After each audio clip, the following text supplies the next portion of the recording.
Hello दोस्तों, कैसे हैं आप लोग। तो आप लोगों का होली बढ़िया मना होगा। और बताइए, और सब ठीक है। और जहाँ भी होंगे आप लोग मस्त होंगे, व्यस्त होंगे और अपने अपने पढ़ाई में लीन होंगे। तो आइए हम पढ़ाई स्टार्ट करते हैं। क्लास नाइन्थ में हम सिर्फ पदार्थ की परिभाषा दे के, डिफिनेशन दे के छोड़ दिए थे। उससे आगे आज पदार्थ की प्रकृति के बारे में पढ़ते हैं। तो आइए साथ साथ आप लोग लिखते जाइएगा, हम भी लिखते जाते हैं। लिखते जाइएगा तो बेहतरीन होगा। ठीक है, तो आइए पढ़ाई करते हैं। क्या है, पदार्थ की प्रकृति के बारे में अब पढ़ते हैं। पहला हम पदार्थ की परिभाषा बता दिए थे कि पदार्थ किसे कहते हैं। आँख से जो चीज़ भी दिखाई देता है सब क्या है, पदार्थ है। और ये भी बता दिए थे कि पदार्थ होने के लिए द्रव्यमान सबसे ज़्यादा महत्वपूर्ण चीज़ है। कोई भी वस्तु में द्रव्यमान नहीं है तो पदार्थ नहीं होगा। जैसे हम बता दिए थे कि ताप पदार्थ है तो ताप पदार्थ नहीं है। तो इससे आगे हम आज स्टार्ट करें, क्योंकि उसमें द्रव्यमान नहीं है। तो आइए हम आगे स्टार्ट करते हैं। पदार्थ की प्रकृति या पदार्थ की भौतिक गुण के बारे में स्टार्ट करते हैं। तो पहला नंबर है, हेडिंग लाइन डालते हैं, पदार्थ का भौतिक गुण।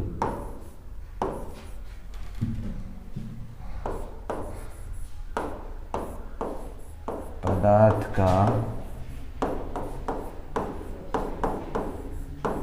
भौतिक गुण। पदार्थ के भौतिक गुण में पहला है, पदार्थ कणों का बना होता है।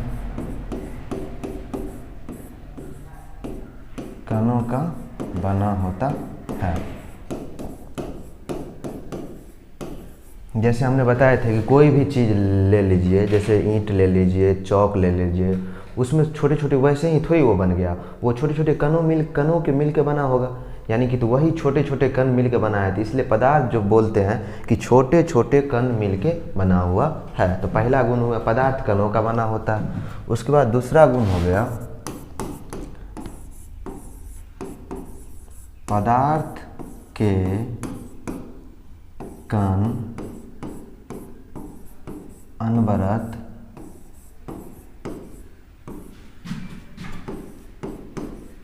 पदार्थ के कण अनवरत गतिशील रहते हैं। पदार्थ के कण अनवरत गतिशील रहते हैं। दूसरा गुण है कि यानी कि पदार्थ के कण जो है ना, हमेशा एक दूसरे के आसपास में राउंडिंग करते रहता है, यानी कि घूमते रहता है हमेशा एक दूसरे के। जैसे लकड़ी की गुटका की तरह बताया है कि पदार्थ के कण लकड़ी की गुटका की तरह अनवरत गतिशील होते हैं। अब तीसरा गुण हमने कहा कि पदार्थ कणों का बना होता है। पदार्थ के कण अनवरत गतिशील, तो पदार्थ के कणों का कण बना होता है। तो पदार्थ के कण इतने सूक्ष्म होते हैं कि उसको हम देख भी नहीं सकते हैं। उसको हम देखने के लिए जो है सूक्ष्मदर्शी का प्रयोग करते हैं, तो देख भी नहीं सकते। इसलिए पदार्थ के कण, तीसरा गुण है, पदार्थ के कण अत्यंत सूक्ष्म होते हैं। पदार्थ के कण अत्यंत सूक्ष्म होते हैं, जिसे हम नग्न आंखों से नहीं देख सकते हैं, सूक्ष्म होते हैं। पदार्थ के कण अत्यंत सूक्ष्म होते हैं। चौथा गुण है, अत्यंत सूक्ष्म मतलब इतना छोटा होता है कि उसे हम साधारण आंखों से नहीं देख सकते, बिना सूक्ष्मदर्शी का प्रयोग करके नहीं देख सकते। चौथा नंबर गुण है,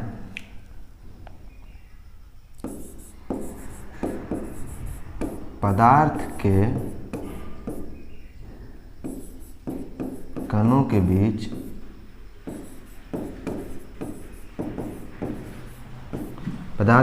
के बीच रिक्त स्थान पाया जाता है।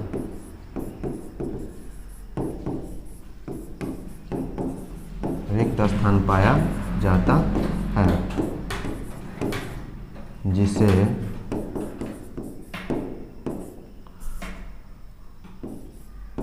जिसे हम अंतरान्विक स्थान कहते हैं।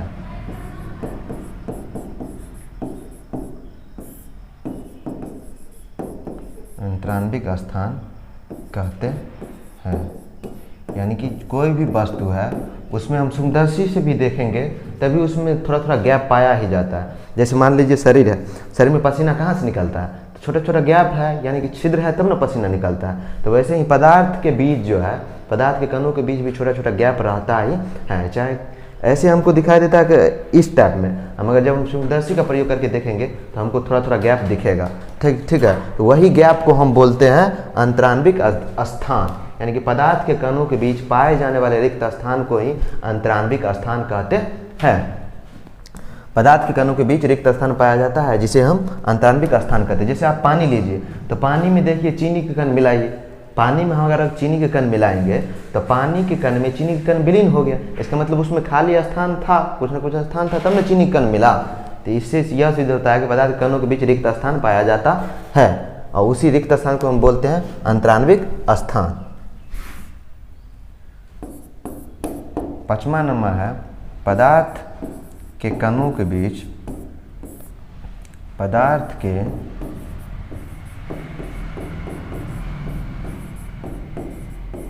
कणों के बीच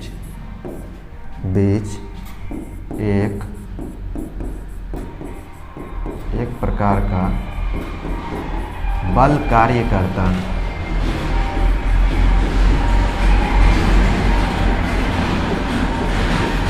बल कार्य करता है जिसे अंतरान्विक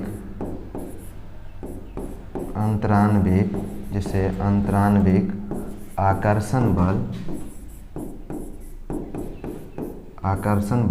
कहते हैं।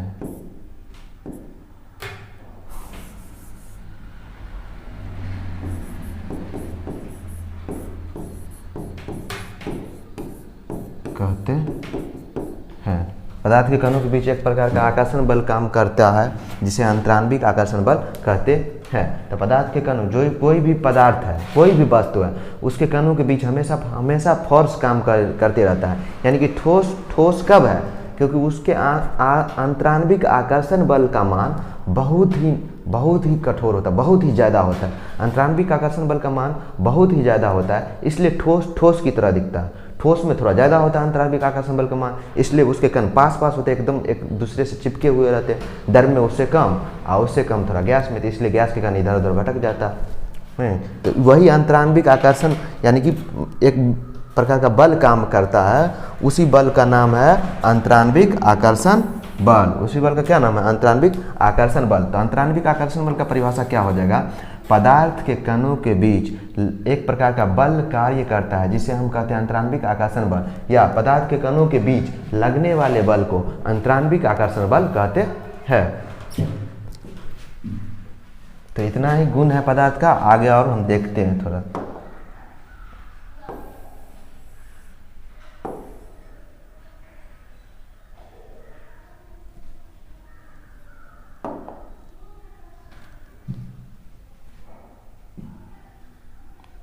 आगे है अब पदार्थ की प्रकार पर हम पढ़ते हैं। पदार्थ के प्रकार के बारे में जानते हैं। पदार्थ का प्रकार कितना होता है, पदार्थ के कितने भागों में बांटा गया है, इसके बारे में थोड़ा जान लेते हैं। अब पदार्थ का डिफिनेशन हम बता दिए, तो पदार्थ के प्रकार के बारे में समझे। तो पदार्थ कितने प्रकार के होते हैं? पदार्थ कितने प्रकार के होते हैं? पदार्थ कितने प्रकार के होते हैं? पदार्थ कितने प्रकार के होते हैं? तो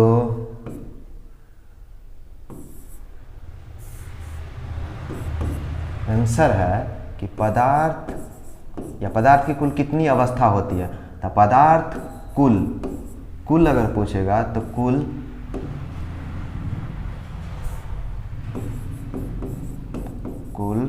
5 प्रकार के होते हैं। 5 प्रकार के होते हैं। पदार्थ 5 प्रकार के होते हैं। अगर मुख पूछेगा, मुख कितने प्रकार के?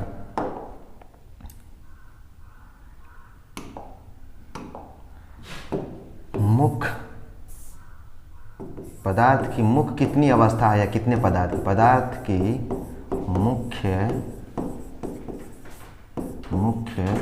कितनी अवस्था? पदार्थ की मुख्य कितनी अवस्था है? तो वो 3 ही है, मुख्य 3 और कुल 5। कौन कौन है कुल? तो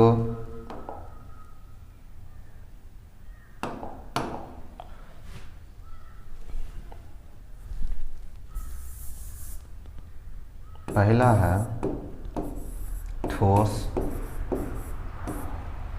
दूसरा है द्रव, ठोस को ही सॉलिड बोलते हैं, लिक्विड, तीसरा है गैस, गैस को इंग्लिश में गैस ही बोलते हैं, चौथा है प्लाज्मा अवस्था,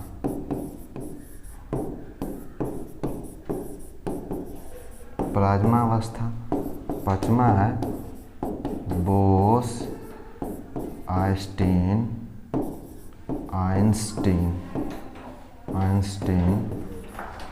Bose Einstein condensate,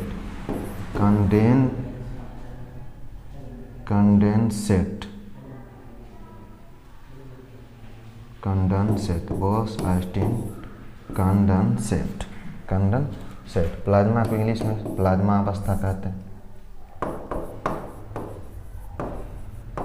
plasma state, इसको इंग्लिश में Bose Einstein condensate, Bose Einstein condensate state अवस्था क्या बोलते हैं, स्टेट नहीं। तो यही है पदार्थ की कुल कितनी अवस्था होती है। पदार्थ की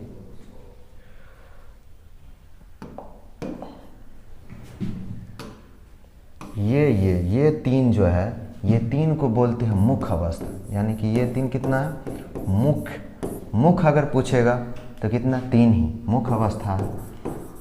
और ये दो मिला देंगे, ये दो और मिला देंगे, ये दो प्लाज्मा अवस्था और बोस आइंस्टीन अवस्था अगर मिला देंगे, प्लाज्मा अवस्था और बोस आइंस्टीन अवस्था अगर मिला देंगे तो कुल कितना हो जाएगा, कुल 5 अवस्था। तो पदार्थ की अगर अवस्था पूछेगा या प्रकार पूछेगा, पदार्थ की अवस्था और प्रकार पूछेगा तो कुल प्रकार पूछेगा तो 5 और मुख्य पूछेगा तो 3। ठीक है, तो आइए हम अब ठोस के बारे में जानते हैं, कुछ ठोस पदार्थ के बारे में।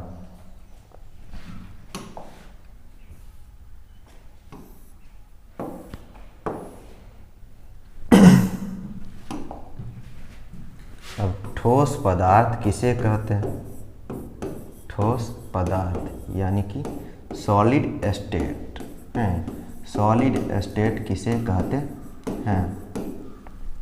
तो ठोस किसे कहते हैं, ठोस पदार्थ जैसे मान लीजिए लकड़ी है, बेंच है, डेस्क है, इसमें क्या होगा, इसका आकार और आकृति निश्चित होगा, इसका आकार और आकृति निश्चित होगा। इसको जहाँ पे रखेंगे तो अपने आयतन के बराबर अपना स्थान घेर सकता है, नहीं तो उसे ही हम क्या कहते हैं, ठोस कहते हैं। इसका आकार हम चेंजिंग नहीं करते, प्रेशर डालकर भी इसका आकार बदल नहीं सकते हैं, प्रेशर कम करके, प्रेशर घटा करके, बढ़ा कर, कुछ भी करके इसका आकार नहीं बदला जा सकता है। तो यानी कि जिसका आकार नहीं बदला जा सके और जो जिसका आकार नहीं बदला जा सके और जिसकी आकृति और आयतन दोनों क्या हो, निश्चित हो, उसे ही क्या कहते हैं, ठोस पदार्थ कहते हैं, उसे ही ठोस पदार्थ कहते हैं। तो ये आप लोग परिभाषा लिख लीजिएगा कि जिस पदार्थ की आकार और आकृति निश्चित हो तथा जिसका प्रसार या संकुचन नहीं किया जा सके, उसे ही क्या कहते हैं, ठोस पदार्थ कहते हैं। आइए हम ठोस पदार्थ की गुण के बारे में, भौतिक गुण के बारे में पढ़ते हैं। तो ठोस है, कोई भी ईंटा देख रहा है तो ठोस क्या है, कठोर होगा। ठोस पदार्थ देख रहे हैं यानी कि गुण किसको बोलते हैं, वही वस्तु के बारे में कुछ ना कुछ बोल देना, वही उसका क्या कहलाता है, गुण। अच्छाई या बुराई कर देना, वही क्या कहलाता है, उसका गुण। तो ठोस पदार्थ की हम गुण के बारे में पढ़ते हैं। ठोस पदार्थ जैसे ईंटा देखिए, आप ये देखिए, ये पेंसिल देखिए, तो ये क्या है, कठोर है, इसको तोड़ नहीं सकते हैं, तो ठोस कठोर होते हैं। पहला गुण क्या हो जाएगा, ठोस पदार्थ कठोर होते हैं।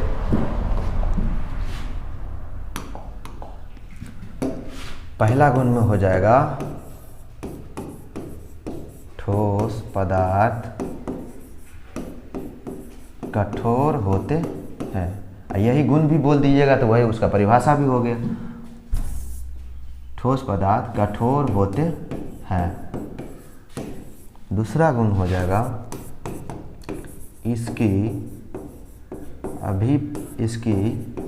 आकृति एवं आयतन, इसकी आकृति एवं आयतन दोनों निश्चित होता है, निश्चित होता है।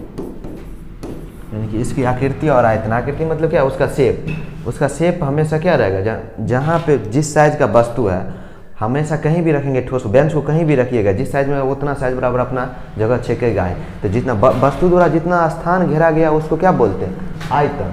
मतलब वस्तु द्वारा अधिकृत स्थान, घेरे गए स्थान को ही क्या कहते हैं, आयतन। और आकृति, जैसे वस्तु दिख रहा है वही उसका क्या है, आकृति। तो आकृति और आयतन ठोस पदार्थ का तो निश्चित ही होगा। तो ठोस पदार्थ की आकृति एवं आयतन दोनों निश्चित होता है। अगला गुण है, और ठोस पदार्थ कोई भी चीज़ है, कोई भी ठोस पदार्थ, इसका हम प्रसार करके, हथौड़ा से प्रहार करके या प्रसार करके, दाब बढ़ाकर ताप घटाकर कुछ भी करके इसके आकार में हम चेंजिंग नहीं कर सकते हैं। तो इसलिए ठोस पदार्थ की यानी कि प्रसार और संकुचन नहीं होता, नहीं, इसका प्रसार और संकुचन नहीं किया जा सकता। तो अगला गुण लिखेंगे, इसका प्रसार या संकुचन नहीं किया जा सकता है।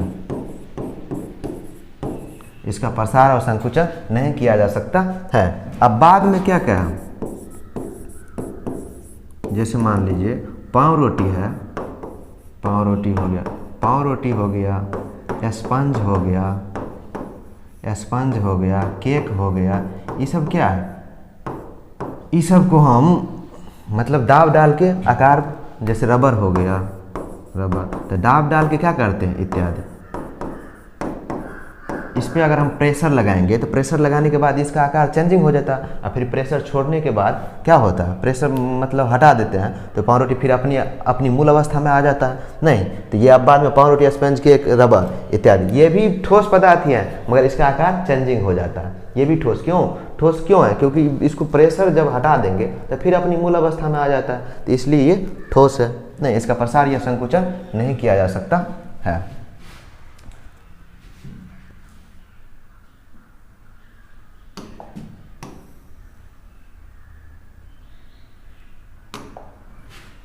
अब अगला गुण है, इसका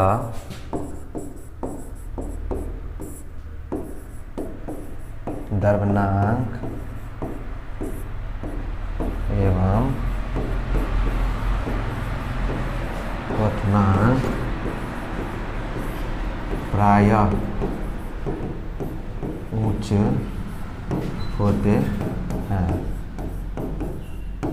इसका द्रव्यनांक और क्वथनांक प्रायः उच्च होते हैं। अब द्रव्यनांक किसको कहते हैं, तो द्रव्यनांक कोई भी वस्तु, जिस ताप पर कोई भी वस्तु, यानी कि जिस न्यूनतम ताप पर कोई भी वस्तु द्रव में बदलना प्रारंभ करता है, उसे उस पदार्थ का द्रव्यनांक कहते हैं। यानी कि पहले हम मान लीजिए एक लकड़ी को, जलावन को जैसे हम आग लगाते हैं, तो उसमें देखिएगा कि धीरे धीरे पहले पानी छूटने लगता है, तब उसमें आग लगता है। नहीं, यानी कि कोई भी पदार्थ की तीन अवस्था होता है, पदार्थ की तीन, ठोस, द्रव, गैस। तो ठोस को हम गर्म करेंगे तो थोड़ा थोड़ा पानी टाइप में छूटने लगता है, तो यानी कि इसका द्रव्यनांक क्या होता है, यानी कि एक तख्ता को अगर हम गर्म करेंगे तो द्रव में बदलना बहुत कठिन होता है। कोई भी चीज़ को, नहीं, कोई भी ठोस पदार्थ को गर्म करेंगे तो द्रव में बदलना बहुत मुश्किल होता है। बहुत हाई टेम्परेचर पर करेंगे तब द्रव में बदलेगा। नहीं, अब बहुत हाई टेम्परेचर पर और ज़्यादा हाई टेम्परेचर करेंगे तब वो क्या बदलेगा, किस में बदलेगा, तब वो उबलने लगेगा। तो द्रव में बदलने की प्रक्रिया द्रव्यनांक, उबलना क्वथनांक। यानी कि जिस न्यूनतम ताप पर कोई भी पदार्थ या जिस ताप पर कोई पदार्थ उबलना प्रारंभ करता है, उसे उस पदार्थ का क्या कहते हैं, क्वथनांक कहते हैं। यहाँ से द्रव्यनांक और क्वथनांक का भी परिभाषा हो गया।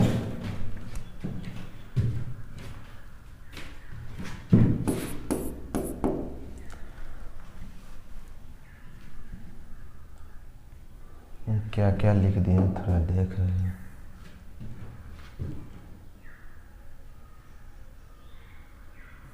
नहीं किया जा सकता, ठोस पदार्थ कठोर होते हैं, इसके कई संकुचन नहीं किया जा सकता। इसका द्रव्यनांक एवं क्वथनांक प्रायः उच्च होते हैं।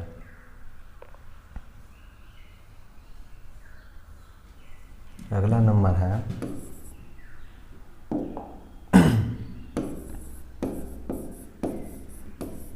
इसमें बहाव की